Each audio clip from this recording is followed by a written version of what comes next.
2003 में मैं कबीर की खोज में निकली। कबीर ही क्यों? 15वीं सदी के इस कवि को आज खोजने की मुझे क्यों सूझी? शायद मैंने कबीर का दर खटखटाया राम से निराश होकर, राम को दिए गए उस उग्र रूप से जो हमारे देश में सांप्रदायिक हिंसा भड़काने का एक कारण बन रहा है। लेकिन कबीर को जानने लगी तो वहां भी राम मिले।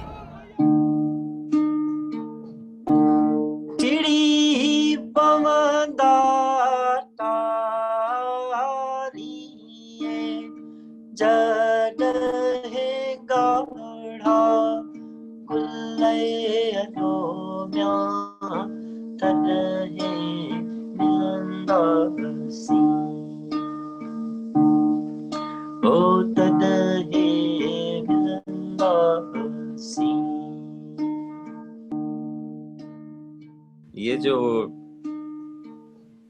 डालियां हैं, कारी है जैसे, जब उस पे फूल खिलेंगे और वो टेढ़े कहते हैं खुलने को, वो जब मुस्कुरा के खुलेंगी, हाँ।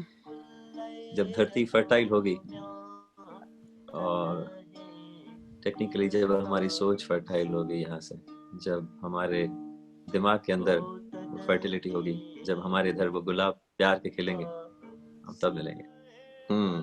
हमारा बिछड़ना मेरी नादानी थी, यस, मेरी मिस्टेक थी, मेरा भोलापन था कि हम बिछड़े, मैं समझ नहीं पाई या पाया। yes. तो जब वो एहसास होगा कि वो भूल थी, yes. तब हम मिलेंगे। yes. So it's all जब सब चीजें हील होंगी, you're mentally, emotionally, by all means, when you are healed and you have a sense of realization, तब मिलेंगे। और ये कितनी अजीब बात है कि हम ये बात कर रहे हैं जब आपके और हमारे दरमियान इतनी बड़ी सरहद है। Hello everyone. Today I bring to you a dialogue with Shabnam Virmani, a documentary filmmaker and artist in residence at Srishti, a design school in Bangalore. Shabnam formed Digital Media Arts and Human Rights Collective.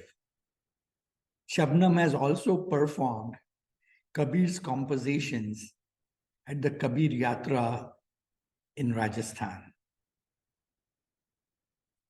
So let us trace Shabnam's journey of curiosity and imagination. Over to Shabnam. Hi, Shabnam. It's so nice to see you here. We've been talking for a while. This archive, I hope, will survive for the next 100 years and give people new space in which to explore their own curiosity and their own dreams and their own imagination. Going through your different films and, of course, listening to your various Kabir dohas sung in front of audiences, I remember three personas from the history. One is Siddhartha from Herman Hesse's book. Second one is Gautam Buddha. And the third one is Samrat Ashoka. And I haven't tried to interpret why they entered my consciousness. But have you ever thought about, or do you relate to any of their journeys? Well, I definitely relate hugely. I'm currently especially hugely inspired by Gautam Buddha and his teachings. And in fact, from time to time in my study or research or travels inquiring into Kabir, I was made familiar with metaphors, images, ideas that seem to have consonances with the Buddhist tradition. Not that I had a very deep study of the Buddhist tradition, I had done a Vipassana, Goenkaji's Vipassana, and tried to start some kind of a practice. But interestingly, during lockdown, I took the opportunity to actually sign up for a few courses and actually start studying Buddhism. And just before lockdown, I was invited to Dehradun, where out of some kind of an inspiration that came from reading Chogyam Trungpa, who is a Tibetan Buddhist teacher, I created a kind of an onstage musical dialogue between the voice of Kabir and Chogyam Trungpa.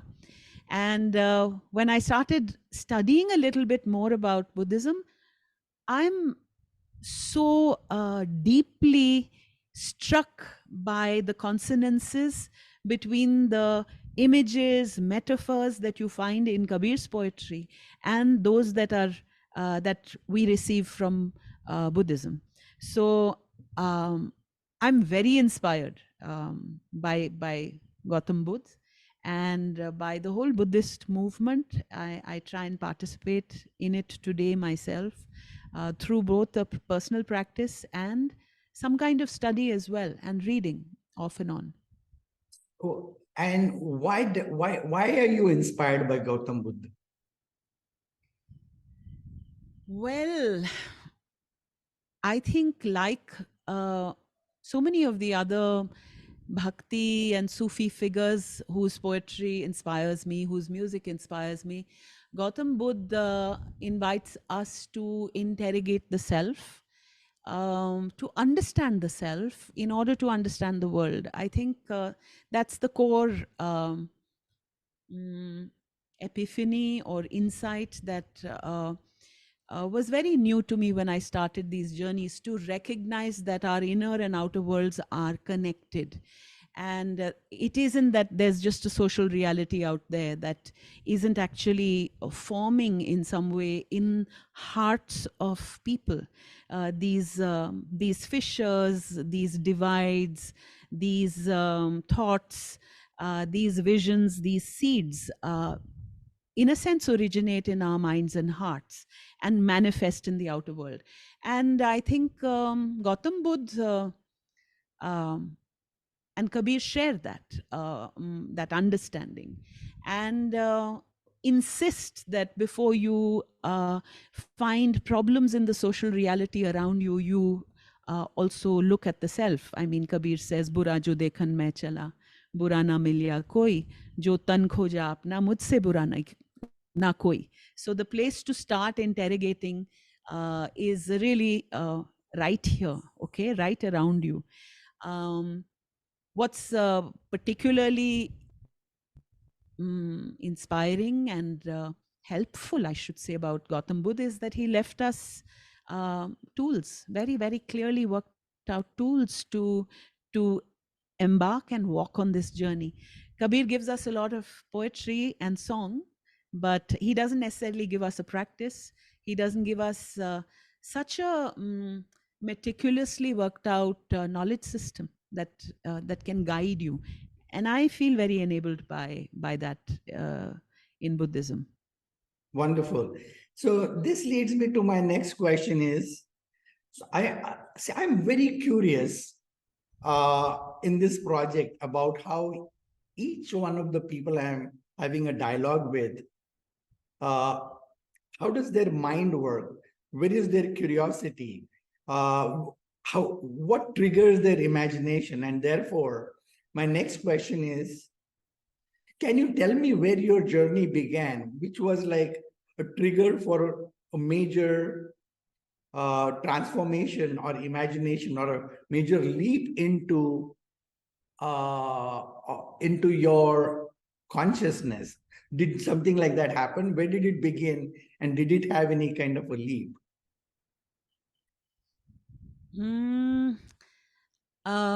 You know, when you started talking about the zeitgeist of this political moment and how you're trying to build an archive of social imagination that can continue to guide and inspire us through difficult times, I was remembering, and I thought I would share with you actually the first film I made when I returned from Cornell with a degree in communication and film, and I wanted to contribute to the women's movement. And I started work in Gujarat. This is 12 years before the Kabir project and the Kabir journeys began. And I feel that the very first film I made taught me a very core lesson that I think has stayed with me. It was a film called Ama Kono Kono Vank, which in Gujarati means ke isme kis kis ki galti hai. And it was a film shot with rural women of Mahila Samakhya, a women's development program. And it documented their trauma and struggles around dowry death and violence in the home. And it chronicled their pain. And it was like a documentary film, which I showed a lot of my urban activist women friends. And they were very moved, and there were tears. Interestingly, when I showed that film to the rural women I had shot it with, and other such, it was a very cold response. In fact, the film kind of bombed. And I was very struck by the fact that this film carried no sparks for the women whose struggles and pain and sorrow I thought I had so beautifully chronicled. And here I was showing it back to them. And I think what I had done in the process was I had selectively focused on their pain, their suffering, and by documenting it in that way, I had kind of made them lose agency. You know, I think they it did them no good to have me mirror back to them their pain and sorrow. And I think in that film, which was, I think, a failure, I learned a very core lesson, which is that I want to, in my work, follow my inspiration, follow the good that I see, follow the dignity that emerges in the midst of struggle, the joy that I witness in people's lives in the midst of pain, the capacity for strength, laughter, music, art, inspiration in the midst of human struggle and sorrow. And so I think that's become an abiding approach. I think almost every person I have interviewed or followed in the Kabir project, in the filmic journeys, are all, I think I have mirrored back to them their best selves, in a sense. You know, as a filmmaker, I feel, in fact, Mukhtar Ali even says this to me. He says, मुझे बहुत डर लगता है हद अनहद देख के, क्योंकि मैंने कैसी कैसी बातें बोल दी. You know, I've said things that I now have to live up to. So being able to find in human society our highest potential. Of course, we are degraded and we are full of frailty and folly. That is the human condition. And sometimes we feel overwhelmed and we feel that our frailties and follies and our egos are overwhelming us. We can feel that way.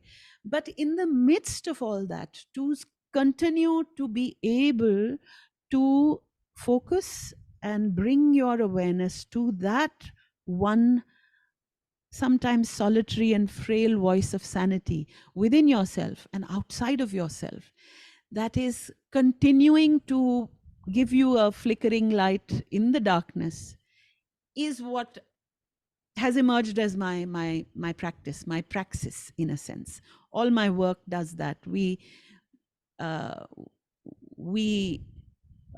find those poems and music and traditions that actually mirror back to our cultures what's most edifying in the human spirit, and to focus on that. And to it's also a bit, today is October 2nd, and maybe we can remember Gandhiji.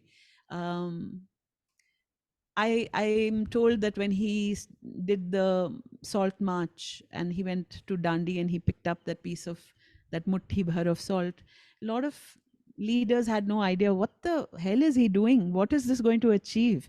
And many asked him, like, what do you think you are doing? And he basically just said, to me, this right here, right now, is an act of truth. This is the right thing to do. Now, what implications it has in the long run, what implications that one act has for the macro perspective of history, who knows? But in that moment, we continue to do that one small act of which is filled with the values that we believe in, which is compassion and connection and a fierce confrontation of our truth and the truth around us. So I think that's what I'm trying to say. That was a kind of core lesson I learned, which transformed my approach to work. And I don't feel depressed. I actually don't feel deflated by this zeitgeist, because I see and I focus a lot on the power of good, pure, true action, and I see plenty of it around me. That's beautiful. What was your motivation? Was it like a journey of finding your purpose, or was it to solve a problem, or to test your skills that you acquired in the school? What was it? I think I was responding to the zeitgeist of that moment. This was the late 80s. There was a churning in the whole country. The women's movement was a very alive, and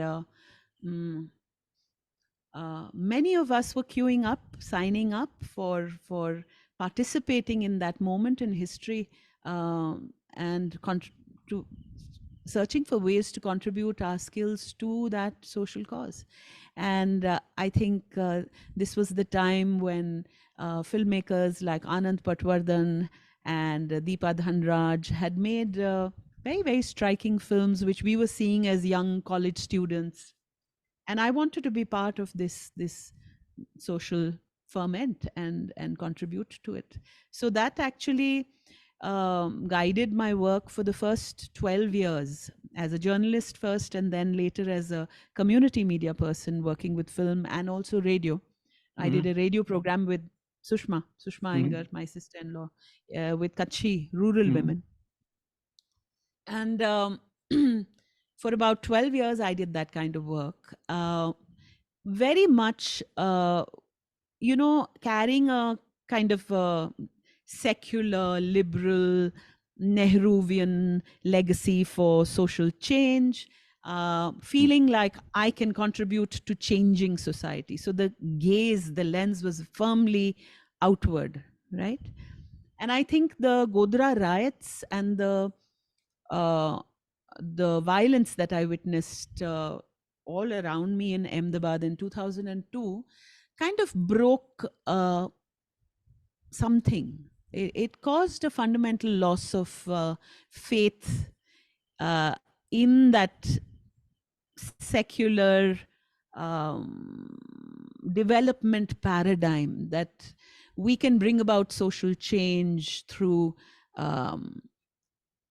by working with the people, and that kind of left inspired ideology. It made no sense after that.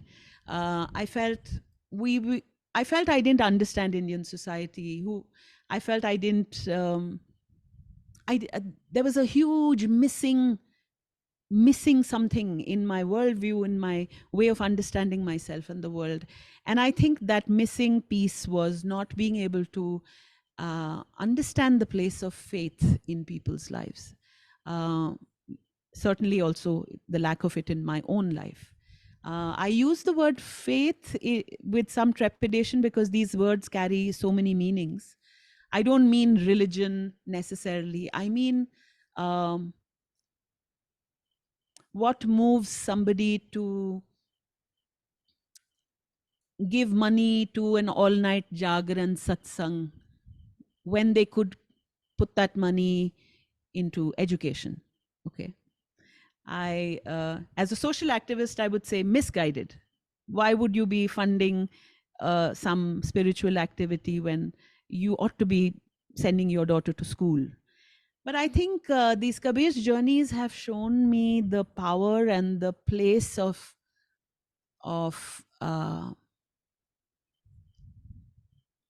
the human yearning for meaning in life, going beyond bread. You know, the human heart has a deep yearning for beauty and for understanding one's spiritual place in the world. It's not just about roti kapda makan. So all these things were changing for me. The Kabir project and these journeys began to make me, I think, let go of the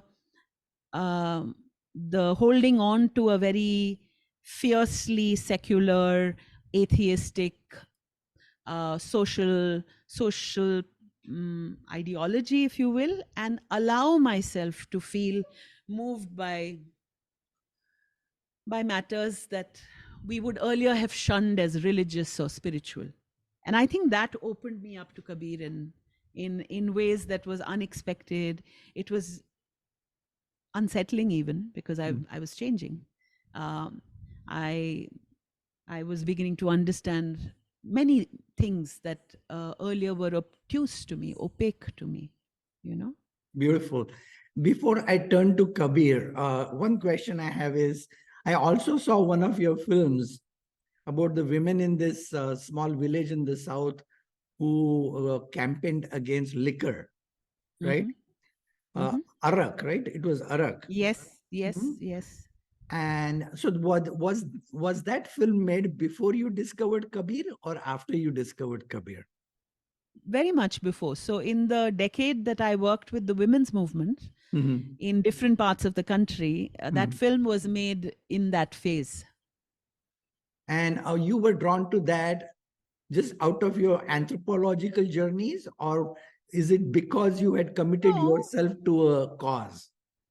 No, I think, like I said, there were it was a very vibrant moment in Indian history where rural women's movements were really erupting all over the country. And I wanted to be part of that moment in history. I wanted to contribute to it. I wanted to document it. I wanted to archive those moments of social change. And it was an interesting movement that had come from the south, so I thought I'd like to build a film project around it to understand it more deeply. So just out of curiosity, Sushma entrenched herself in Bhuj, right? And she built her whole project in that space. And she's lived there for a long time. Whereas you remained a nomad, touching around, traveling around, collecting stories, telling stories. And I'm intrigued by these two different approaches. I'm not necessarily saying what your personal motivation is, but how do these two different approaches play out? One is somebody who stays committed to a community, and the other is like a bee who's flying around collecting pollens. And in fact, in the Baul tradition, it's called modhukori.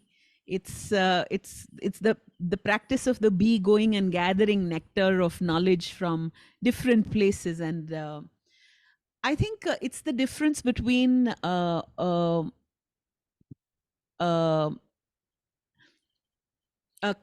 vision or a life that unfolds for someone who is a storyteller or a communicator, and someone who is a social worker. I think Sushma describes herself as a social worker who wanted to locate herself in a very specific geographic, social context and then work very deeply there. Whereas I think my instinct is to tell stories and to tell them well, to search for inspirations which I then want to share with the world in different ways, whether through films or singing or books or festivals or whatever it is that I do. Currently, we're working on a schools program. And so pedagogy is what I'm focusing on now. Yeah. So you called yourself a storyteller. Is that your self-image, or Do you have a deeper or a higher level definition of who you are? Who are you? I actually, I enjoy the fact that I don't think about who I am anymore.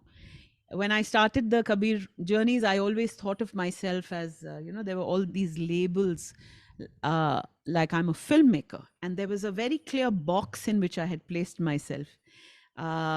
But the way things unfolded, I just organically flowed from filmmaking into archiving, building a huge archive online, flowing from there into unexpectedly starting to sing and perform myself and travel, flowing from there into pedagogy. Or so some people in the initial years would say, when are you making your next film? Because they would still carry that idea of Shabnam is a filmmaker. And I had already let go of that discipline in my mind. I still love film, and I do it. In lockdown, for instance, we did a series of films called Ajab Mulaqatein. But I love writing, for instance. I've taken to translation. I'm just bringing out a new book this year called Burn Down Your House, Provocations from Kabir. So there's writing also. But I think if you see what is the thread that underlines all these things, it is really sharing ideas that inspire me. I think I'm inspired. I kind of come alive when I'm telling stories. Yes, I would say that that's the core inspiration for my practice. So how did you stumble into Kabir? So, like I said a little while ago, the riots of 2002 propelled me to start reading, listening to Kabir, and trying to understand his voice in the context of a very divisive social reality unfolding around me at that time. And so that's how it started. But it started, it's like you take one thread of a woolen shawl and you start pulling it and it starts unraveling a whole fabric. It felt like that. I think even I think unraveling is a good metaphor to use, because I felt a lot of my fixed ideas about myself began to unravel. And I just kept following that flow and allowing that unraveling to happen. And in the course of that unraveling, I was being filled with extraordinary insights and knowledge, which I was blessed to be able to be foraying into. I was in conversation with very, very, very fine people. And I think the footages that I gathered in the course of those first 6 to 7 years have been such a rich treasure, like a pitara, or we can call it a mine, a jewel mine. Even today, I return to that footage, and we've put a lot of it out on the archive we've built online called Ajab Sheher. Even today, I go back to it and I relive those moments of these conversations with these very, very fine people, not just singers, village intellectuals, oral scholars, seekers of all hues. And I find amazing new insights, because I see that I have grown, my understanding has changed. So I'm able to better understand what I documented in those first 7 years of relentless travel between Madhya Pradesh, Rajasthan, Gujarat, Pakistan. I think I was like, thoda sa kuch junoon sa tha. There was no person who had anything to do with Kabir who I didn't meet, who I didn't interview. So my curiosity is, a little while ago during this conversation, you called yourself liberal, secular, and atheist. Secular. Yeah, secular and atheist. So interesting. I'm more interested in the atheist part of that. So how does an atheist person develop a curiosity for Ram and Kabir together? Because in your movie Had Anhad, you hold both of them together and kind of tell the story to almost together. So, what does Ram and Kabir mean to an atheist? So I'm not an atheist in that sense. When I said atheist, what I meant was that my upbringing was decidedly irreligious. As a Punjabi, urban, post-partition product, my family was very English-speaking, very westward-looking. There was there was barely any ritual, no prayer, nothing in that I received from my family background that could be called spiritual. Um, Definitely not religious. There was no idea of notion of gurus or, seeking of any kind. And my turning to Kabir also came out of a social ferment of these riots. What has unfolded is an ability to understand how spiritual traditions in this country give human beings the tools to begin to understand themselves and their place in the world. It's a very deep existential question that gets answered, or at least holds out a promise. I'm reminded of Fariduddin Ayaz telling me that Sufism asks 3 questions: who are you, where have you come from, and where are you going? I think a more spiritual worldview or an outlook invites you to grapple with these questions. Who are you? Who are you truly? How can you get past those layers that accrue to us, that we receive, the labels, professional, ideological, that we acquire in our life journeys? Is that who we are? Who am I? Spiritual traditions invite you or provide you with clues for this core question. Why am I here? What's the purpose? Kya hai? What's the agenda here? These are the kind of and why is it that despite all the knowledge I seek, all the community I create around me, all the wealth I earn, despite all of that, why is there still something that continues to yearn? There is a longing. There's a longing that is unmet. Where is this coming from? What will appease this longing? What is this longing? What am I separated from? To me, these journeys have helped me begin to understand that it's like a palimpsest, At one point, there are several layers. There is the personal, there is the social, there is the psychological, there is the spiritual, there is the metaphysical. And at all levels, these questions can be framed and understood. We are separated from, in our socio-political realities, sometimes there are separation across national borders.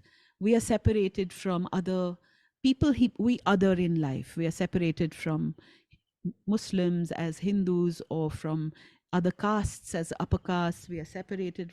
We create so many social divides. So there are so many schisms. But we're also separated at a deeply spiritual level from our own selves. Because I am not Shabnam Virmani. I am something different beyond those labels that we describe. So who am I? So there is a fundamental separation from my own self. Some source, Kabir might call me a wave that has arisen for a little while, about to fall back into the ocean. And he's inviting me as a risen wave to experience the ocean in me. It's a question of, am I the wave? Am I the ocean? Am I both at the same time? So to me, these journeys from having a flat, two-dimensional, extremely rational understanding of the world, which we could also call atheistic, I have allowed myself to get enchanted. I have an enchanted gaze. There is wonder, there is mystery, and all these questions are alive in me. This is how I've understood this journey from being secular atheistic to being somebody who I feel is open to these kind of questions. This is so beautiful. As you were speaking, what I was reminded of was the book Said Mirza has written, Ammi, Letters to a Democratic Mother. Have you read that book? No. So Said Mirza wrote that book. You would love it. And I had a dialogue with him also.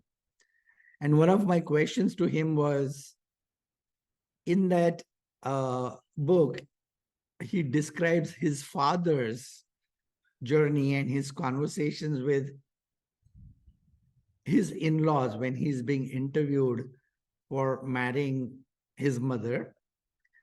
And there to devout Muslim in-laws, he talks about his fascination for Kamal Ataturk and his curiosity for rational curiosity and for science and reason, and how Kamal Ataturk was liberating his people from the more fanatical belief systems. And while reciting that, Said Mirza has embraced Sufi traditions in his way of creating art and of expressing itself. So I had asked him, how does this kind of a rational curiosity for science and Kamal Ataturk, which actually offended or created a scare for his father's in-laws in that moment, but he still cites it as his legacy. And then he feels curious about Sufi traditions. And his answer was similar to what you actually said. So there seems to be emerging a new space where we don't deviate. We don't see conflict between being rational, curious, and scientific, and at the same time, opening our hearts and curiosity to that higher purpose and spiritual kind of journey that goes outside the realm of science and reason. Yeah, a lot of people have spoken and written about this, that the Buddhist worldview, the Buddhist technology, what did Buddha do? He was a highly evolved scientist. The only difference is that he turned the gaze within to do a very deep study of the self, study of the mind, study of the breath, study of the body. And this is a very subjective project, right? So science looks outward at things that can be objectively measured. The spiritual gaze looks within in an intensely subjective but equally rigorous way at insights that can only arise in your own body and self, right? That cannot perhaps objectively be measured. But essentially, the spirit is equally rigorous, experimental, observational, if you know what I mean. So there's no contradiction there. So what I'm also fascinated by is in your, again, film Had Anhad, there are two guys. One was in India and one was in Pakistan whom you interviewed. Mukhtiar Ali. Yes. Mukhtiar Ali. Yes. And when they talk about what Kabir has said and what he's done to him, and the gentleman in Karachi.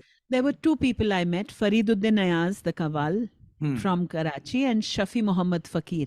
The Two guy singers I meet. The guy whose house you went into, who sat like Fariduddin this. Ayaz. Okay.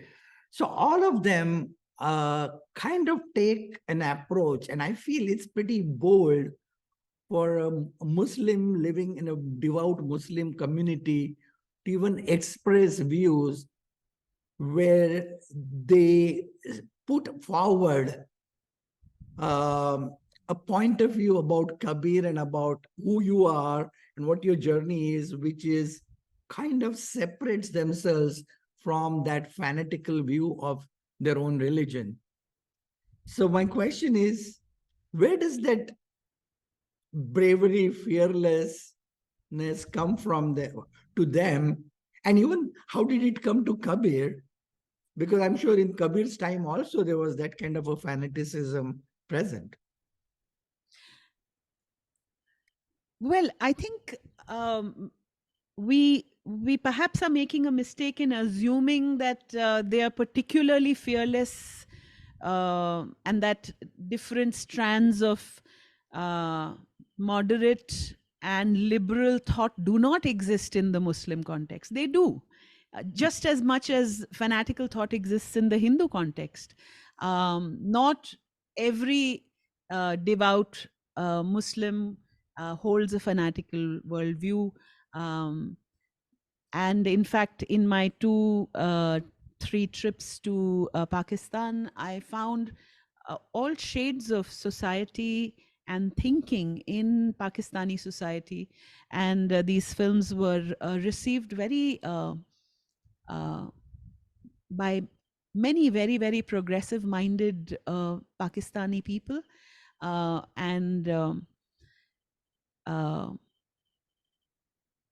That courage of what you are pointing out, of speaking out about a more Sufi understanding of within, Islam, is not uncommon. There are people who speak like that. In fact, in the Ajab Mulaqatein film series that we did in lockdown, I had the opportunity to speak to Saif Samejo, who is a wonderful musician across the border. And we did a series of Zoom interactions which led to some of the films. In fact, the artwork behind you features Saif Samejo. And if you hear his outspoken views on religious orthodoxy in his own country, it's pretty fearless. And there are many people who have that capacity to call truth to power and speak out. That's beautiful. So today, after taking the Kabir Yatra and having housed yourself at Srishti and doing what you're doing, my question is, where are you now? Like, where has your journey taken today? And what consumes your consciousness today? What consumes your creativity today? Pedagogy. Actually, right now we are building a children's schools outreach program called Shabad Shala, where we are, it's quite an elegant, I'm quite chuffed. It's an elegant 8-month curriculum which we have developed, where schools that participate in the program get visited by a really powerful folk singers mandli. It could be Mukhtiar as part of the program. So Mukhtiar, singers we've collaborated with in Madhya Pradesh, Malwa, in Kutch, Gujarat. These are all the musicians with whom we are collaborating. They are our core faculty. So they visit these schools, they teach children songs of Kabir, which we curate carefully. And it's followed up with classroom activities which we design, which are often working with quizzes, games, reflective exercises, theater, whatever, opening up these ideas and themes for middle school children, 6th to 8th standard children. And we end the year in the 8th month. Children gather, like right now we are building the drawing plan for the second festival of children that we are doing in Gujarat. It's called the Ajab Gajab Bazaar. And it's a kind of a 3-day celebration where children come, perform, get blessed by the folk singers whom they've learned from, and they participate in games, activities which are all themed around Kabir, Sufism, and it's like a what you could call it an amusement park where you have tickets and games and rides you can participate in. So children queue up for these different games that we create. For instance, we are right now brainstorming a game which unfolds over the 7 valleys, which I don't know if you've heard of this famous Sufi parable, The Conference of the Birds. No. Tell me more, please. Which speaks of a gathering of birds who quest across 7 valleys to in search of the truth. And a hoopoe leads them through these 7 valleys. And each valley signals a different kind of aspect, whether it is love or unity or quest, the need to move, the need to lighten up, let go of baggage, etc. So we are creating a whole game that will take children through these 7 valleys. So we're kind of gamifying a lot of Sufi poetry and Kabirian ideas in fairly must ways to create a learning exposure for children. So this is what I'm kind of occupied in currently, building this. This is the third year of this program, and we are in 25 schools. So we have about 700 children and teachers who are going to gather for a 3-day festival in Gujarat in February. So we are designing that right now. Other than that, I'm putting the finishing touches to a book I started seriously writing during lockdown. It's a kind of a very slim, but I hope a potent introduction to Kabir for anybody, maybe new readers or even readers who know a little bit about Kabir. It's called Burn Down Your House, Provocations from Kabir.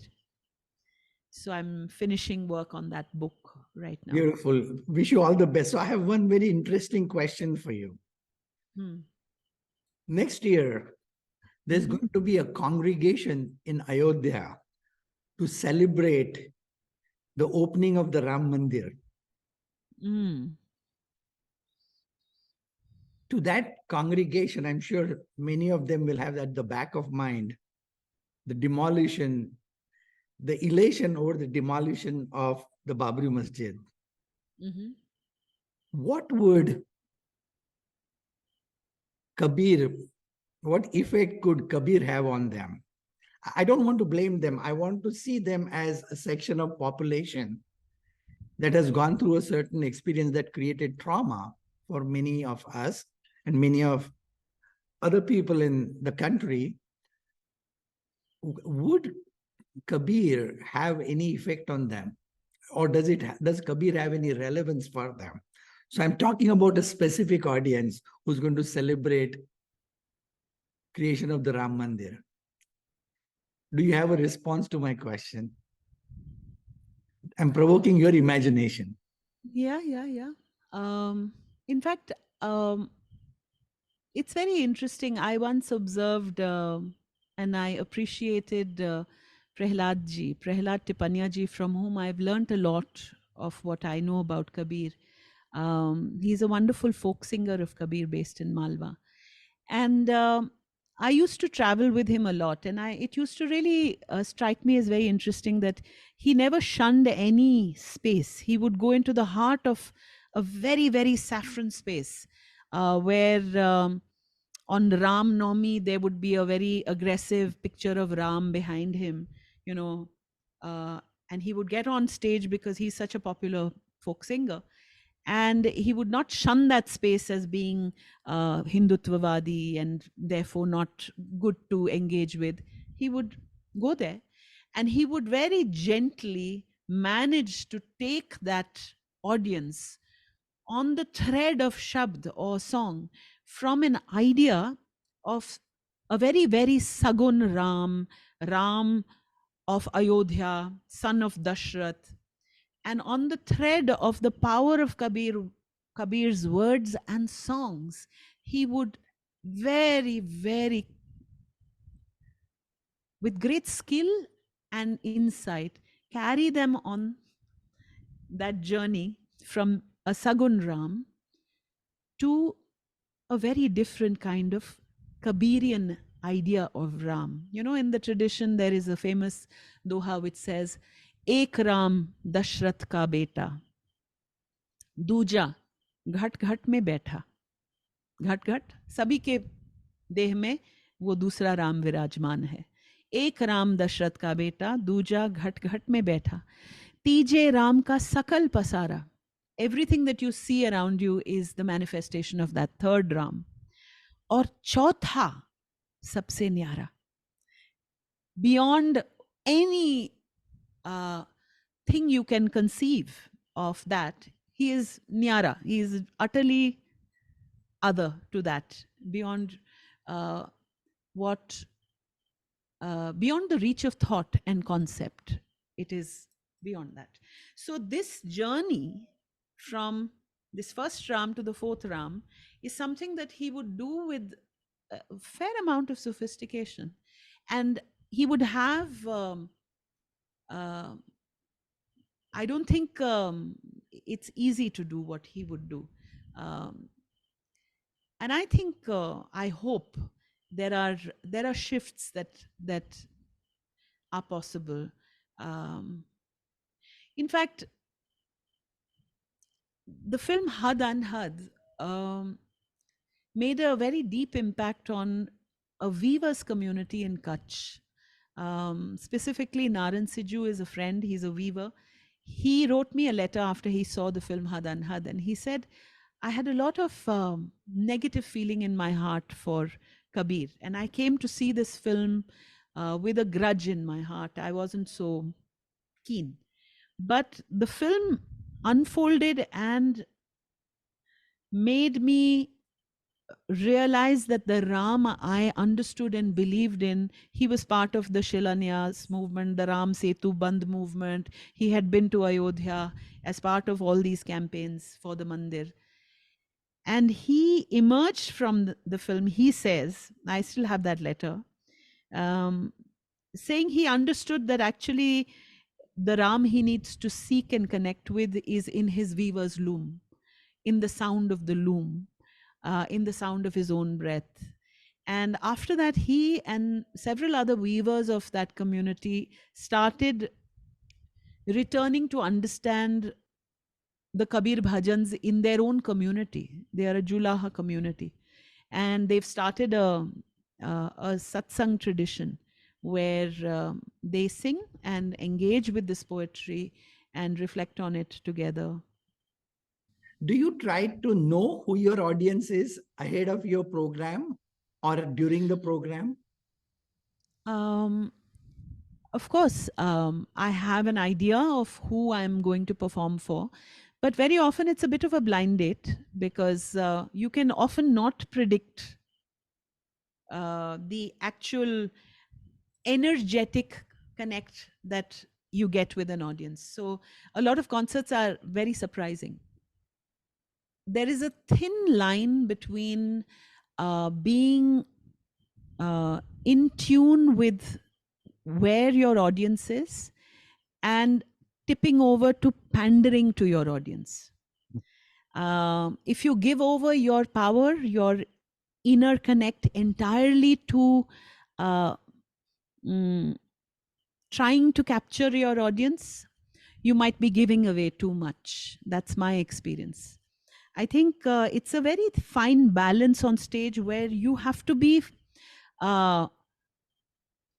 very much in communion with yourself first. And if you are in communion with yourself and the song, you're actually a better communicator with your audience than if you are too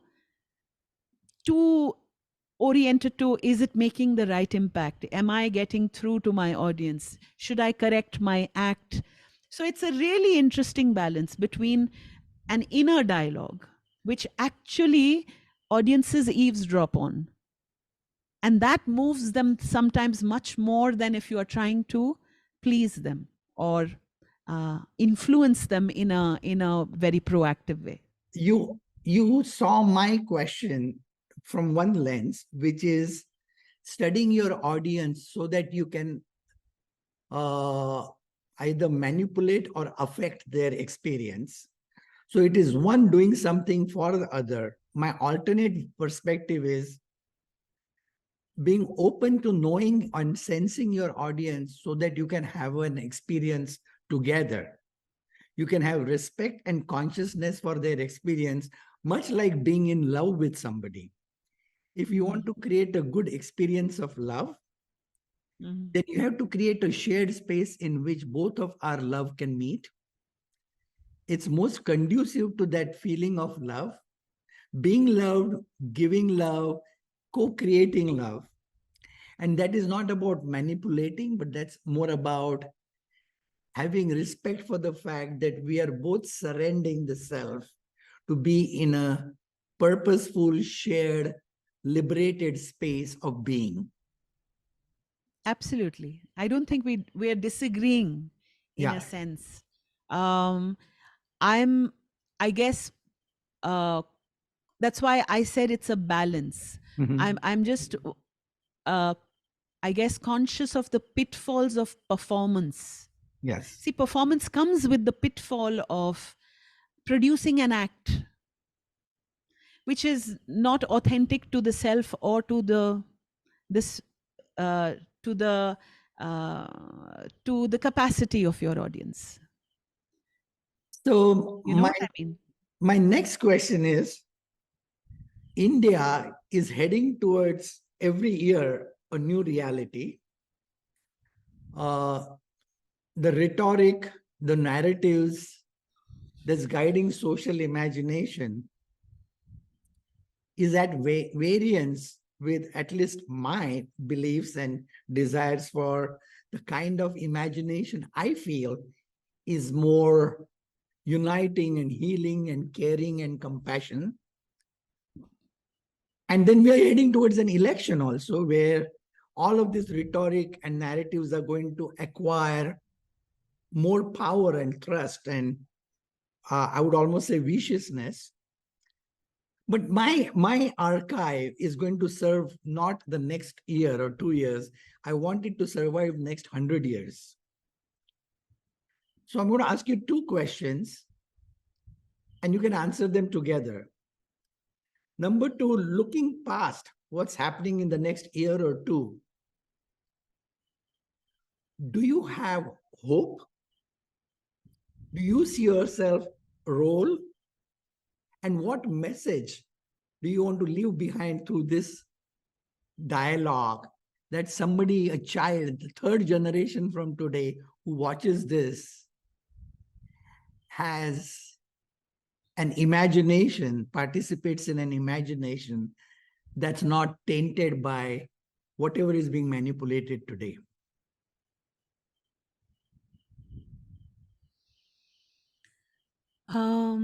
I don't know what I can say, Uday. I just would maybe take inspiration from Kabir and Gautam Buddha and all these traditions who understand death and impermanence as the most important insight, the most important guiding knowledge to transform our lives, to transform our approach to ourselves and the world, to release us into love, to release us out of our super attached, super clingy, super identified ways of living, which I think are the core of divisiveness and violence. That we are so attached, we actually believe these things last when they don't, whether they're material things or ideologies or self-images, identities. Nothing lasts. It's constantly in flux. It's impermanent. anitya. Kabir and the Sufis and Buddha, they will all bring us repeatedly back to an understanding of death and impermanence in every moment. And I feel very inspired to take that understanding to children, to people, through whatever work that I do. Because I actually see that as very radical. It frees us into love. It frees us into life. It frees us into compassion and connectedness. Contrary to what it might seem, these are not depressing, nihilistic messages about the fact that everything is going to die, is going to perish. Contrary to that surfacial understanding, it's the politics of impermanence. It leads us into a different way of living and relating with each other. Beautiful. And my last request to you is, in the light of this, can you please sing 2 or 3 lines from whichever Kabir's doha that seem relevant to this moment or this message that you just gave? Okay.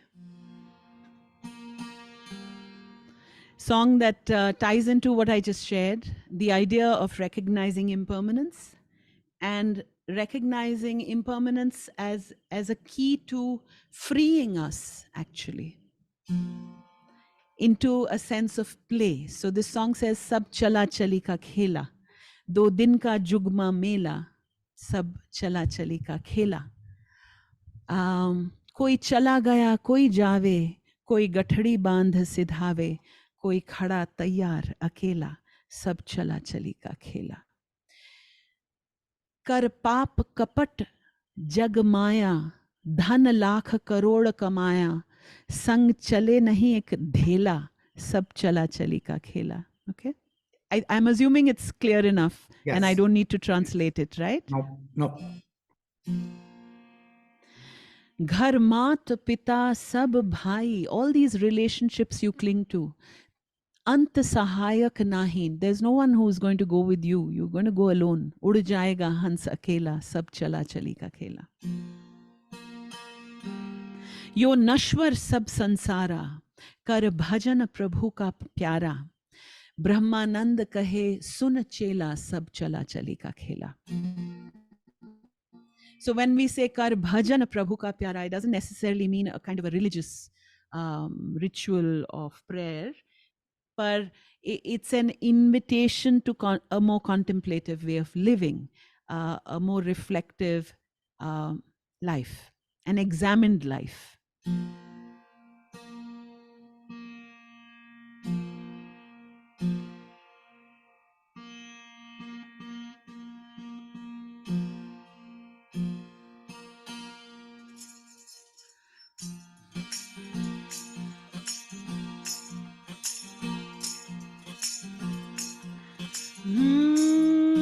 सब चला चली का खेला,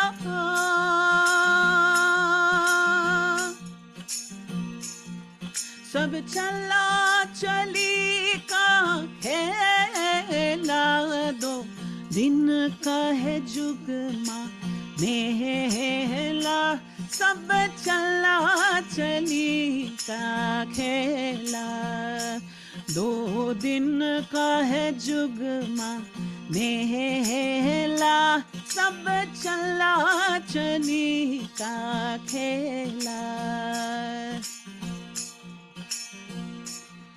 कोई चला गया कोई जावे, कोई गठड़ी बांध सिधावे, कोई खड़ा गया कोई जावे,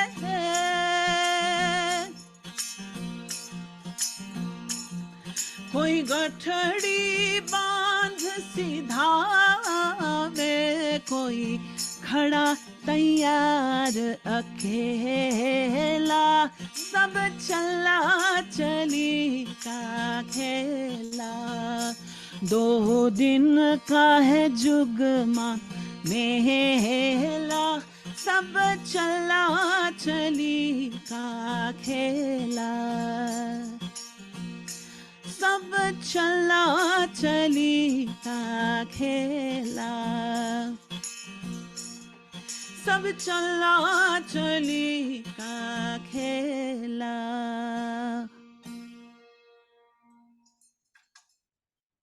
Thank you so much, Shabnam. This was such an, I hope you enjoyed our conversation as I did. I did. Thank you so much. Thank you.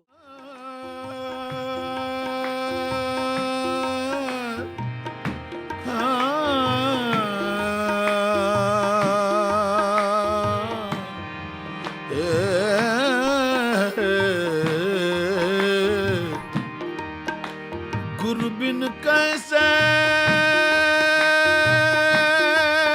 गुण गावे, अरे गुरु ना माने तो गुण नहीं आवे. गुरु बिन कैसे गुण गावे,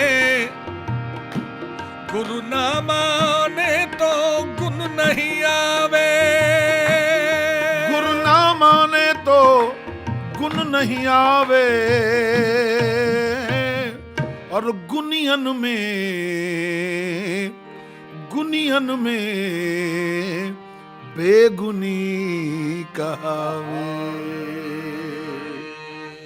भला हुआ मोरी गगरी फूटी, भला हुआ मोरी गगरी फूटी, भला हुआ मोरी गगरी फूटी, भला हुआ मोरी गगरी फूटी, मैं पनिया भरन से सर से टली भला. कबीर को समझने के लिए शबनम जी, आपको ज़रूरी है कि अपने मेंटल लेवल को बिल्कुल पहले क्लियर कर दें, बिल्कुल साफ कर दें. कबीर को आप पहले एक इंसान समझें, तब आप कबीर तक पहुंच सकती हैं. कबीर खाता भी था, कबीर पैखाना भी करता था. पैखाना वो जो बाथरूम के लिए जाना होता है, कबीर पैखाना भी करता था. कबीर भूखा भी रहता था, कबीर हंसता भी था, कबीर रोता भी था. कबीर को अगर आप एक सुपर नेचुरल चीज समझकर आप चलेंगी तो आप कबीर को कभी नहीं पा सकेंगे.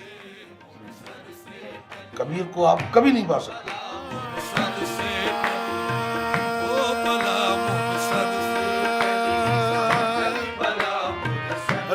सर से टली बला,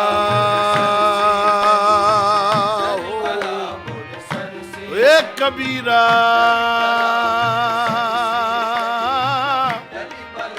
कबीरा कुआं एक है,